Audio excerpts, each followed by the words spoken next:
महर्षि दयानंद जी ने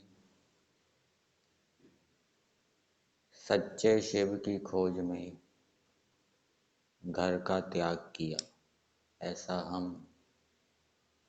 महर्षि के जीवन चरित्रों से जानते हैं। और उन्होंने सच्चे शिव को प्राप्त भी किया, अनेक ग्रंथों को लिखा।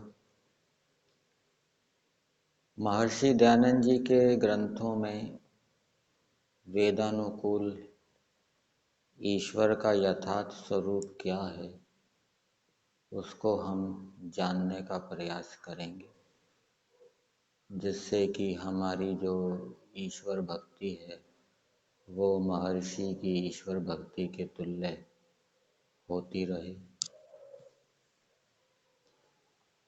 महर्षि दयानंद जी ने ऋग्वेद आदि भाष्य भूमिका में सृष्टि विद्या विषय में लिखा है,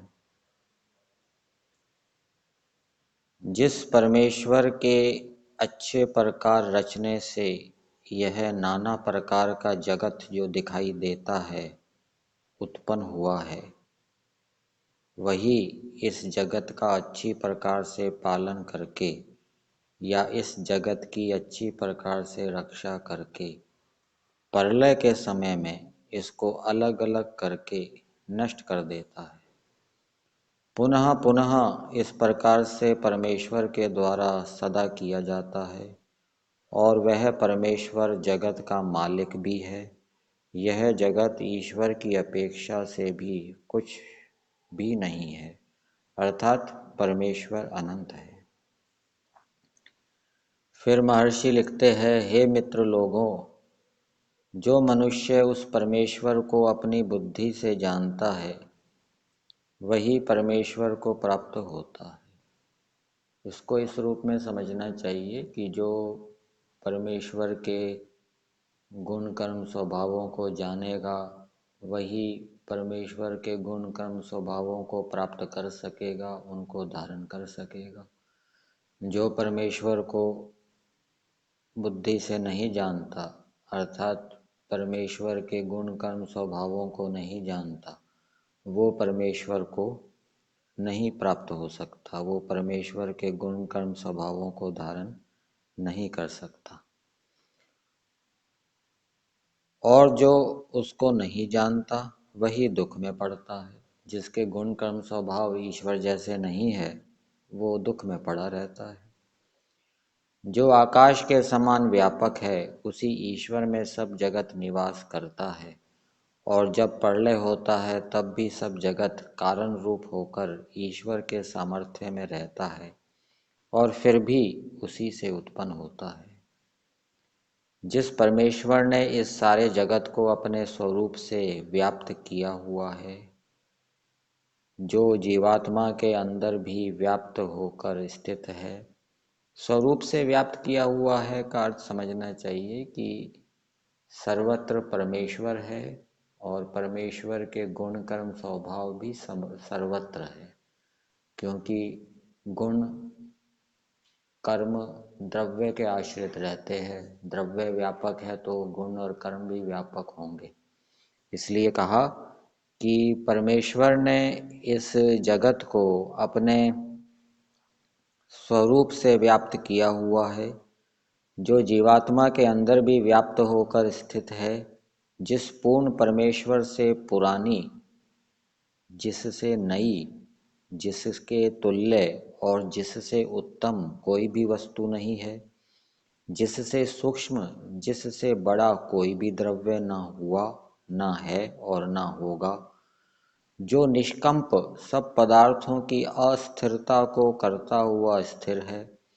जैसे वृक्ष शाखा पत्र पुष्प फल आदि को धारण करता हुआ खड़ा होता है, स्थित होता है, अर्थात जैसे पेड़ होता है वो शाखा पत्र पुष्प फल आदि को धारण किए हुए होता है, वैसे ही परमेश्वर पृथ्वी सूर्य आदि सारे जगत को धारण करता हुआ, इनको व्याप्त करता हुआ स्थित है, जो एक अद्वितीय है, जिसका सजातीय व विजातीय दूसरा ईश्वर नहीं है। जैसे मनुष्य का सजातीय दूसरा मनुष्य होता है, मनुष्य का विजातीय पशु पक्षी आदि होते हैं, ऐसे परमेश्वर का कोई सजातीय और विजातीय नहीं है। ऐसे परमपिता परमेश्वर की आज्ञा का सदा प्रेम भक्ति से पालन करना चाहिए। ये महर्षि दयानंद जी लिख रहे हैं। फिर आगे लिखा, परमेश्वर ने प्रकृति से लेकर पृथ्वी आदि पर्यंत सब जगत को बाहर और अंदर से व्याप्त कर रखा है, अर्थात जो संपूर्ण जगत के बाहर और अंदर पूर्ण होकर स्थित है, जिसके बीच में सब जगत के असंख्य सिर, आंख और पैर ठहर रहे हैं। जैसे आकाश के बीच में सब पदार्थ रहते और आकाश सबसे अलग रहता है, अर्थात किसी के साथ बंधता नहीं है, इसी प्रकार परमेश्वर को भी जानो।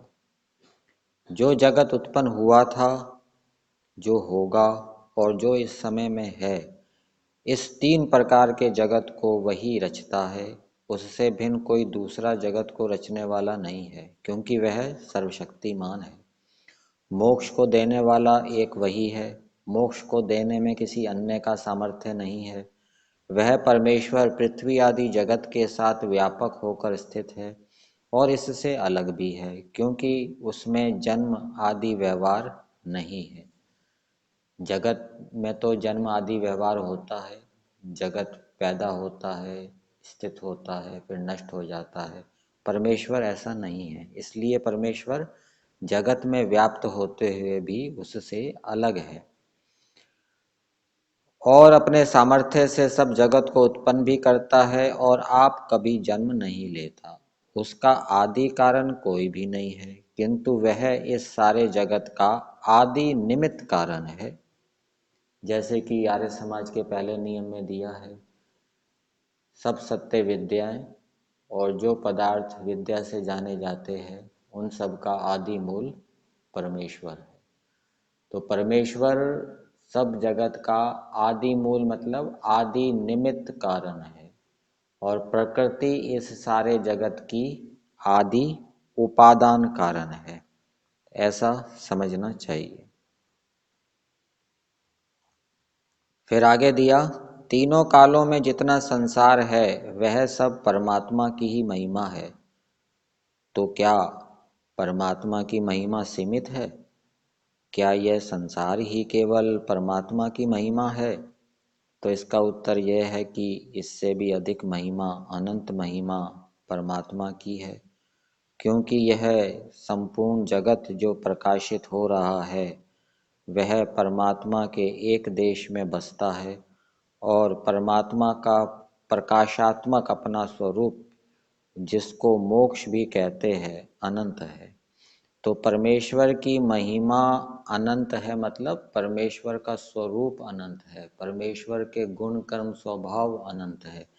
ये देश, ये संसार सीमित है, इसके गुण कर्म स्वभाव सीमित है, लेकिन परमेश्वर, उसका स्वरूप, उसकी महिमा अनंत है और एक एक गुण की भी कोई सीमा नहीं है, एक एक गुण भी अनंत है।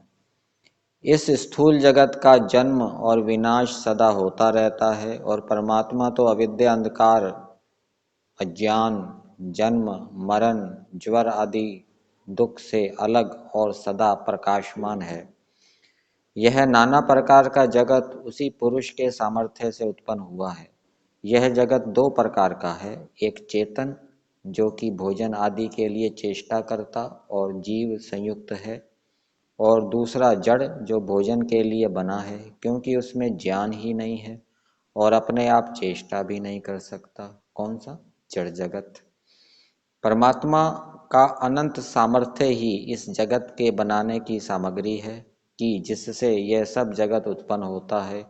जो परमात्मा सर्वहितकारक होकर जगत को अनेक प्रकार से आनंदित करता है और वही सब जगत का सब प्रकार से आकर्षण कर रहा है।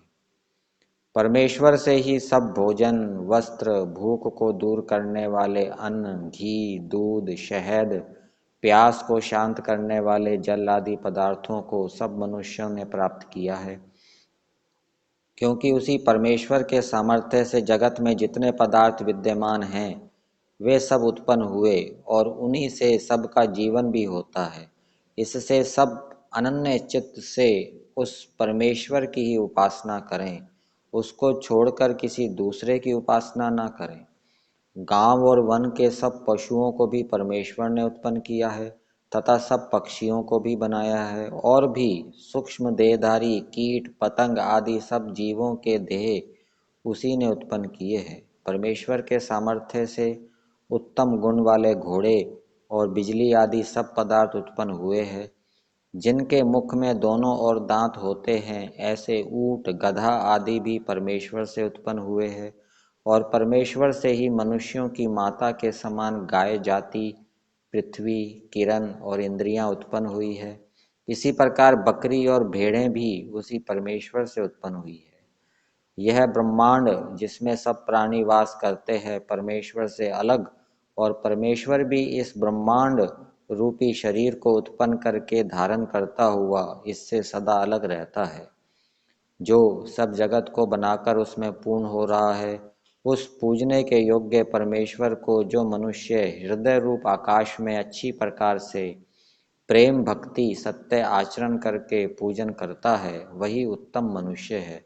यह ईश्वर का उपदेश है। परमेश्वर के वेदोक्त उपदेशों से जो विद्वान ज्ञानी लोग, ऋषि लोग अर्थात वेद मंत्रों के अर्थ जानने वाले और अन्य भी मनुष्य परमेश्वर के सत्कार पूर्वक सब उत्तम ही काम करते हैं, वे ही सुखी होते हैं।